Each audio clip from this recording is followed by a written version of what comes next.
Bilang pakikiisa sa advokasya para sa mas malusog na pamayanan, lumahok ang PNP Bicol sa pamayanan, kasama ang iba't ibang ahensya ng gobyerno sa culminating activity ng 51st Nutrition Month na ginanap sa rehiyon.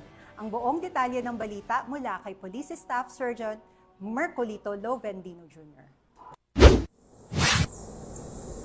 Dumalo ang Police Regional Office 5 kasama ang iba't ibang ahensya ng pamahalaan sa culminating activity at feeding program bilang bahagi ng pagdiriwang ng 51st Nutrition Month na may temang food security maging priority, sapat na pagkain karapatan natin na ginanap sa Barangay 1 EM's Barrio Covered Court, Legazpi City. Ang bawat kinatawan mula sa iba't ibang ahensya ng pamahalaan ay nagbigay ng kanilang mensahe ng suporta. Kabilang sa mga lumahok ay ang Philippine National Police na kinatawanan ni Police Major Vanessa Akyatan, Chief Cab FJ God, EM's Barrio Elementary School, 9th Civil Military Operations Battalion, Bureau of Fire Protection, Legazpi City, City Agriculture Office, Philippine Air Force Tactical Operations Group 5 at City Health Office. Sa kanyang talampati, ipinahayag ni Police Major Akyatan ang matibay na paninindigan ng PNP Bicol sa patuloy na pagbibigay ng suporta, hindi lamang sa aspeto ng seguridad kundi maging sa mga inisyatibong layunin tugunan ang pangunahing pangangailangan ng bawat pamilyang Bicolano, lalo na ang pagkaroon ng sapat at masustansyang pagkain sa bawat hapagkainan.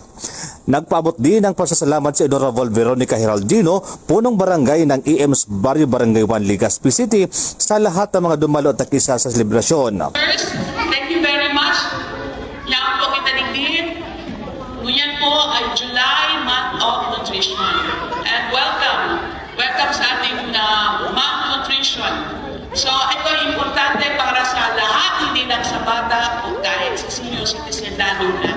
Pero sa akin lahat ay importante po ang Nutrition Month. Naging benepisyaryo ng programa ang mga batang may edad 1 taon hanggang 7 taong gulang, kung saan tampok ang mga interaktibong gawain at pamimigay ng masustansyang pagkain upang mahikayat ang malusog na kaugalian sa murang edad. Tiniyak ng PNP Bicol ang kanilang patuloy na pakikisa sa paghatid ng mga serbisyong makakatugon sa pangangailangan ng mga mamamayan, lalo na sa mga kabataan, upang mapuksa ang malnutrisyon at maisulong ang mas malusog at mas ligtas na pamumuhay. Mula dito sa probinsya ng Albay, ako po yung Police News Network Correspondent, Police Staff Sergeant Mercolito Lovendino Jr. Alagad ng batas, tagataguyod ng balitang pulis.